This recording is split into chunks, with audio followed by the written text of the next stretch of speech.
खुलुमबाय रायजोफोर दिनै फुंबिलिनि खौराङाव फिन खेबसेबाव बयखौ बरायनानै लाग्रोबाय। दासिमनि खौरांफोरा जाबाय।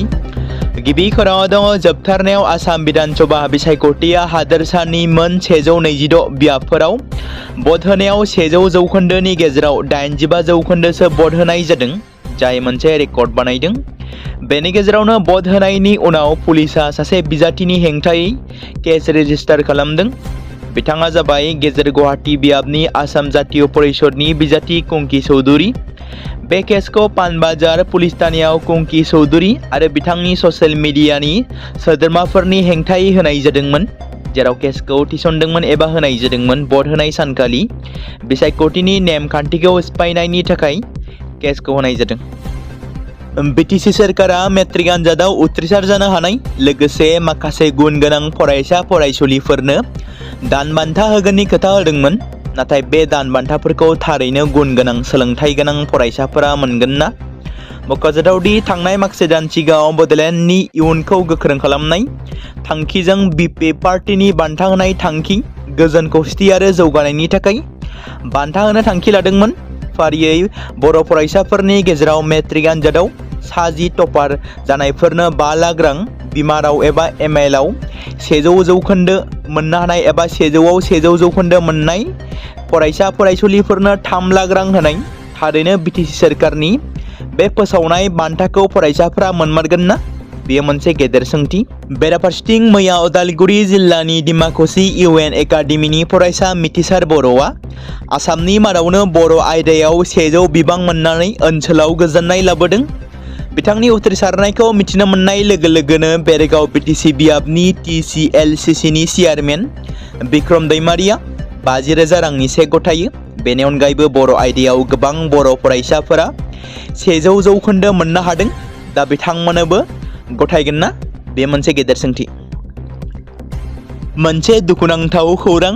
बर'नि गागि मेथाइ रोजाबगिरि एबा देंखोगिरि अरुण नार्जारिया रुंसारि जाबाय। मैया क'क्राझार जिल्लानि तुलसीबिलाव थानाय गावनि न'आव रुंसारि जायो देंखोगिरि अरुण नार्जारिया। थांनाय 5 बोसोरनिफ्रायनो देहायारि जेंनाजों मोगा-मोगि जानांना जुजिगासिनो दंमोन देंखोगिरि अरुण नार्जारि बिथाङा आरो मैया 60 बोसोर बैसोआव अरायनि थाखाय जोबथा हां बोयो बिथाङा। बर' देंखोमुनि फोथाराव बिथाङा सासे बयजोंबो मोजां मोनजाग्रा मेथाइ रोजाबगिरिमोन। बिथांनि रोजाबनाय मेथाइ आलायारन सावथुननि मेथाइ फानफेवालि दाउ नों, मानो गाबो रिन्दाव रिन्दाव, सोरदि हरदों बे लाइजामखौ आरो बिथांनि गोबां गोजाम मेथाइफ्रा दासिमबो जोबोद मिलौदो। आरिमु आरो हारिमुनि गोबांथार बिहोमाखौ नोजोर होनानै बिथांनो बिटिसि सोरखारा जोहोलाव नीलेश्वर ब्रह्म बान्थाबो आवग्रिनो हादों। बिथांनि रुंसारि जानाया बर' हारिमुआरि मुलुगनि थाखाय मोनसे गोथौ खहा जानानै फैदों। अरुण नार्जारिनि उनमोनथाया बिथांनि देंखोनि गेजेरजों थांनानै थागोन, जाय देंखोआ गोबां सुबुंनि गोसोखौ दादोंमोन। एसिया आरो भारतनि धोनिसिन सुबुं मुकेश आम्बानीनि नखरा गुजरातनि जामनगरनि बन्टारायाव आरोबाव मोनसे गोदान सोलोंसालि बेखेवनानै होबाय। मख'जाथावदि गुजरातनि जामनगराव मुलुगनि गिबिसिन खौसेथि वाइल्डलाइफ आरो भेटेरिनारि बिगियान मुलुगसोलोंसालिखौ बेखेवनाय जादों। बे मुलुगसोलोंसालिखौ रिलायन्स इन्डास्ट्रीनि मावफुं सामलायगिरि आनन्द आम्बानी एबा अनन्त आम्बानीनि नाजानायाव बेखेवनाय जादोंमोन। बिथाङा गावनि जोनोम सान फालिनायनि गेजेरजों बेखौ बेखेवो। बे खौसे मुलुगसोलोंसालिखौ गोदान मुगानि रोखोमाव सामलायजानाय सोलोंथायारि फसंथान महर होनाय जादों। मख'नो गोनांदि बे मुलुगसोलोंसालिनि गुबै थांखिया भेटेरिनारि मुलि, जिब-जुनार संरैखाथि आरो जिब-जुनार अनसाइ बिथिङाव इयुननि दैदेनगिरि थियारि खालामनाय।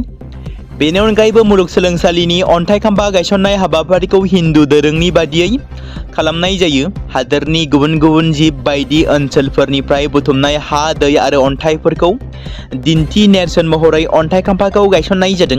बेखौबो मिथिनाय जादों दि मुलुगसोलोंसालिया आन्डार ग्रेजुएट, पस्ट ग्रेजुएट, फेल'शिप आरो जर'खा फराफारि होगोन।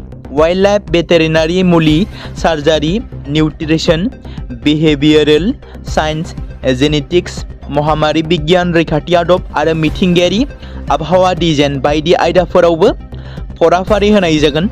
मख'नो गोनांदि बुहुमनि गिबिसिन खौसेथि मुलुगसोलोंसालि अफ वाइल्डलाइफ जुनार मेडिकेल साइन्सआ रांखान्थियारि लोरबांथि गोनां फरायसाफोरनो स्कलारशिप होगोन। हाबाफारियाव अनन्त आम्बानीया बिबुंथि होनानै बुङो दि जिब जुनारफोरनि दुखु दाहाखौ खाथिनिफ्राय नायनानै जों हमदांनो हायोदि बिसोरनि रैखाथिनि थाखाय बांसिन रोंगौथिनि गोनांथि दं। गोदोनि नालन्दा मुलुगसोलोंसालिनि बोसोनखान्थिफोरनिफ्राय थुलुंगा लानानै जों बे मुलुगसोलोंसालिखौ महर होदों होनना बिथाङा बुङो। मैया गोजौ फरायसालिनि जोबथा आनजाद एबा 2026 मायथाइनि मेट्रिक आनजादनि फिथाइखौ फोसावनाय जाबाय। आनजादनि फिथाइखौ मैया फुंबिलि 10:30 रिंगायाव फोसावनाय जादोंमोन। सोर सोर फरायसा आरो फरायसुलिफोरा आनजादाव उथ्रिसार जानो हाखो? बेसेबां डिभिजन लानानै पास खालामनो हाखो? कमेन्टनि गेजेरजों नोंथांमोना फोरमायहरनो हागोन। मख'जाथावदि मेट्रिक आनजादनि फिथाइ फोसावनाय लोगो लोगो फरायसाफोरा रिजाल्ट फोसावनाय वेबसाइटआव थांनानै मैया नायहैनायाव गोबांथार मुखुब जानायखौ नुनो मोननाय जादोंमोन। मख'नो गोनांदि 2026 मायथाइनि गोजौ फरायसालिनि आनजादा 10 फेब्रुवारि खालारनिफ्राय जागायदोंमोन आरो बेयो 27 फेब्रुवारि खालारावनो जोबदोंमोन आरो मैया 10 एप्रिल खालाराव रिजाल्टखौ फोसावनाय जायो। मैया आनजादनि फिथाइखौ फोसावनाय लेखायै गासै आसाम नाङैनो बयनिख्रुइबो बांसिन नाम्बार लानानै उथ्रिसार जानो हानाय टप 3 आव जायगा आवग्रिनो हानाय बिजाथिफोरा फारियै सेथियाव दङ बरपेटा जिल्लानिफ्राय ज्योतिर्मय दास, जाय 600 नम्बराव 591 नम्बर मोननो हादोंमोन। पार्सेन्टेजखौ नायोब्ला 98.5 जौखोन्दो।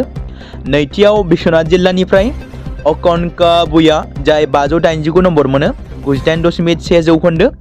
थामथियाव सानै बिजाथि आवग्रिनो हादों। फारियै डिब्रुगड़ जिल्लानिफ्राय जियाफारा इस्लाम, जाय 588 नम्बर मोनो, 98 जौखोन्दो आरो नलबारि जिल्लानिफ्राय सुरजित आख्तार, जाय बिथाङाबो 588 नम्बरखौ मोननो हायो।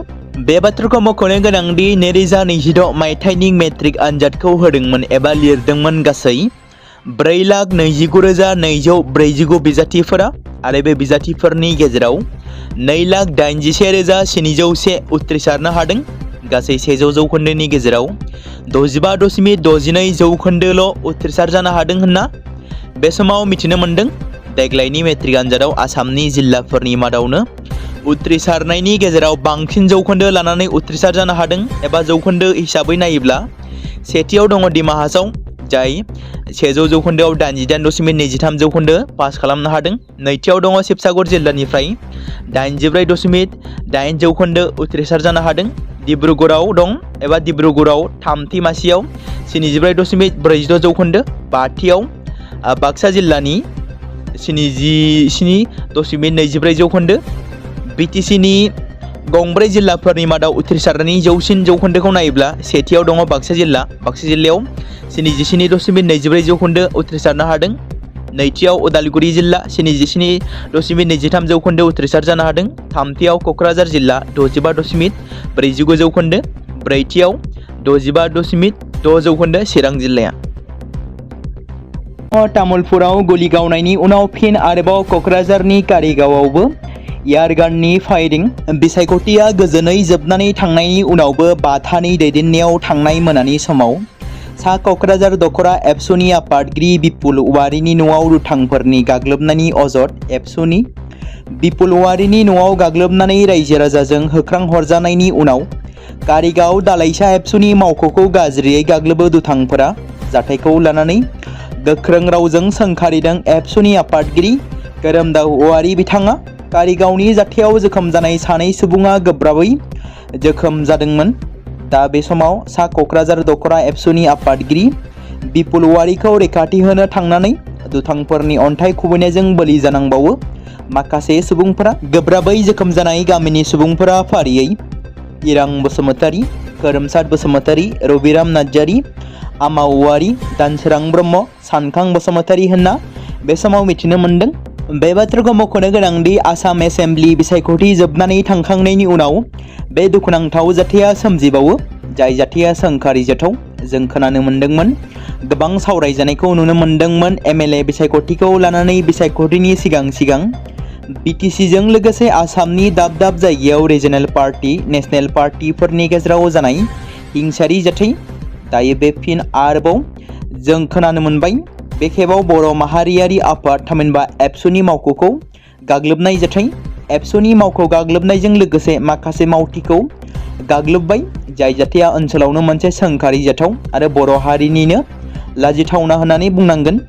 बे बिथिंखौ नोजोर लाखिनानै आथिखालनि एबसुनि आफादगिरि खोरोमदाव औवारि बिथाङा ओरैबायदि बुङो दि बिसायख'थिनि उनाव जेंना सोमजिहोग्रा दुथां सुबुंफोरनि सायाव गोख्रों राहा लाथारनांगौ।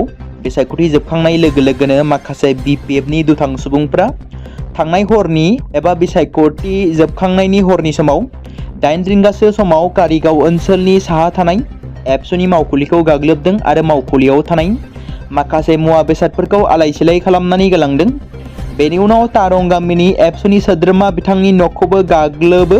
बेफोरबादि जाथाय जानायखौ मिथिनानै गामिनि सुबुंफ्रा दुथांफोरखौ नारा नाथा हमथानो नाजादोंमोन, नाथाय दुथां सुबुंफोरनि गाग्लोबनायाव सोरगिदिं ओनसोलनि थासारिया गाज्रिसिन महर लायो। बे जाथायजों लोब्बा थानाय साफ्रोम दुथां सुबुंफोरखौ थाबैनो हमनानै आयेन बायदियै गोख्रों राहा लानांगौ आरो साजा होनांगौ होनना Assam police DC Kokrajhar police Hemanta Biswa Sarma बिथांनिसिम गारां दिखांदों खोरोमदाव औवारि बिथाङा।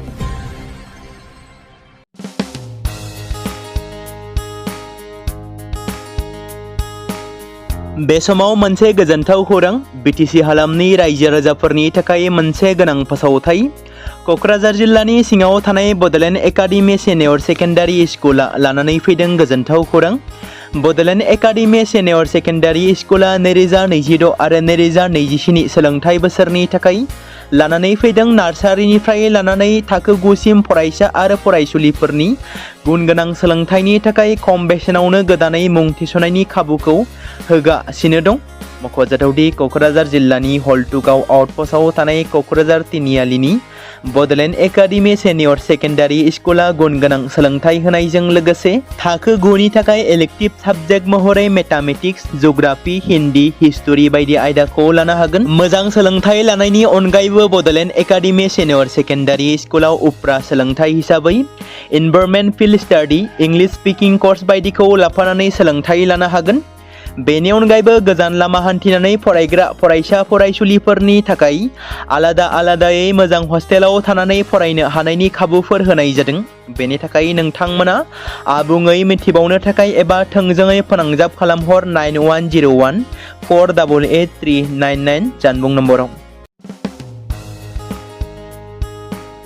बे समाव मोनसे गोनां फोसावथाय। बर' सावथुन नायनानै मोजां मोनग्रा गासै बर' रायजो राजाफोरनि गेजेराव लानानै फैदों मोनसे बर'नि OTT प्लेटफर्म गोनां, जाय प्लेटफर्मनि गेजेरजों नोंथांमोना बर'नि गोदान गोजाम सावथुनफोरखौ नुनो मोनगोन। थांनाय माखासे बोसोर सिगां बर'नि गेजेराव लानानै फैनाय निउबो एप बायदिनो फिन आरोबाव लानानै फैदों बर' रायजो राजाफोरनि थाखाय। बे बाथ्राखौ मख'नाया गोनांदि 2025 मायथाइनि जानुवारि दानाव ओंखारनाय आंगो स्ट्रिम मुंनि मोनसे OTT प्लेटफर्म गोनां निउबो एपनि गेजेरजों नोंथांमोना गोबांथार बर'नि सावथुनफोर जेरै ट्रेजेडि, रमान्टिक, एक्सन आरो कमेडिजों बुंफबनाय सावथुनफोरखौ नुनो मोनगोन। जेरै सनानि नखर, थांखि गैयै समाज, अनसुला आफा, हिर', बिमा बायदि बाजै, अर, थैसाम, वान्टेड, संदान आरो रं नाम्बार बायदि सावथुनफोरा मख'जाथाव। बेफोर सावथुनफोरखौ नायनो थाखाय नोंथांमोना गिबियावनो आंगो स्ट्रिम एपखौ गावनि मबाइलाव थानाय प्ले स्ट'रनिफ्राय डाउनल'ड खालामनानै लोगोसे इनस्टल खालामनानै गावनि मबाइल नाम्बारजों लगइन खालामनानै लाग्रोनांगोन। बेनि उनाव नोंथांमोना गोबांथार नुनो मोनै सावथुनफोरखौ गुगोल पे, फन पे आरो पेटिएमजों रं नाम्बार सावथुनखौ नायनो थाखाय 60 रां आरो संदान सावथुनखौ नायनो थाखाय 80 रां, वान्टेड सावथुनखौ नायनो थाखाय 60 रां, थैसाम सावथुनखौ नायनो थाखाय 60 रां बेबायदिनो गोबांथार नुनो मोनै सावथुनफोरखौ नायनो थाखाय सुबिदा खालामनानै होदों आंगो स्ट्रिम प्लेटफर्मा। फिन नोंथांमोननि गेजेराव फोरमायबावनो लादों बर' सावथुन नायनानै मोजां मोनग्रा गासै बर' रायजो राजाफोरनि गेजेराव लानानै फैदों मोनसे बर'नि OTT प्लेटफर्म गोनां, जाय प्लेटफर्मनि गेजेरजों नोंथांमोना बर'नि नुनो मोनै सावथुनफोर जेराव गोदान गोजाम सावथुनफोरखौ नुनो मोनगोन। बे बाथ्राखौ मख'नाया गोनांदि 2025 मायथाइनि जानुवारि दानाव दिहुनजानाय आंगो स्ट्रिम मुंनि मोनसे OTT प्लेटफर्म गोनां एपनि गेजेरजों नोंथांमोना गोबांथार बर'नि ट्रेजेडि, रमान्टिक, एक्सन आरो कमेडिजों बुंफबनाय सावथुनफोरखौ नुनो मोनगोन। जेरै रं नाम्बार, संदान, वान्टेड, थैसाम, अर, बिमा बायदि बाजै, हिर', अनसुलाफा, थांखि गैयि समाज, सनानि नखर बायदि बायदि सावथुनफ्रा मख'जाथाव। बेफोर सावथुनफोरखौ नायनो थाखाय नोंथांमोना गिबियावनो आंगो स्ट्रिम एपखौ गाव गावनि मबाइलाव थाखानाय प्ले स्ट'रनिफ्राय इनस्टल खालामनानै गावनि मबाइल नाम्बारजों लगइन खालामखांनायनि उनाव नोंथांमोना गोबांथार नुनो मोनै सावथुनफोरखौ गुगोल पे, फन पे आरो पेटिएमजों रं नाम्बार सावथुनखौ नायनो थाखाय 60 रां, संदान सावथुनखौ नायनो थाखाय 80 रां, वान्टेड सावथुनखौ नायनो थाखाय 60 रां, थैसाम सावथुनखौ नायनो थाखाय 60 रां, बेफोरबायदिनो अर सावथुनखौ नायनो थाखाय 60 रां पे खालामनांगोन। बेबायदिनो गोबांथार नुनो मोनै बर' सावथुनफोरखौ नायनो थाखाय सुबिदा खालामनानै होदों आंगो स्ट्रिम प्लेटफर्मा।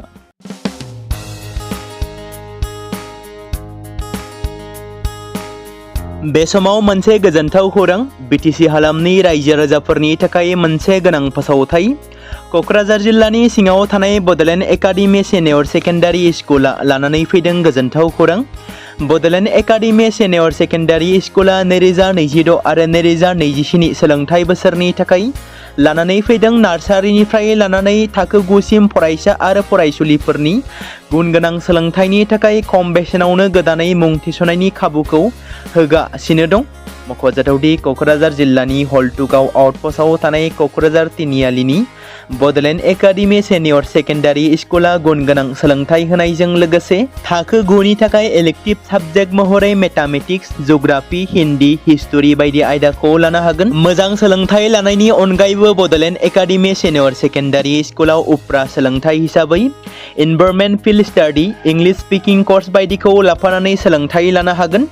बेनि अनगायैबो गोजान लामा हान्थिनानै फरायग्रा फरायसा फरायसुलिफोरनि थाखाय आलादा आलादायै मोजां हस्टेलाव थानानै फरायनो हानायनि खाबुफोर होनाय जादों।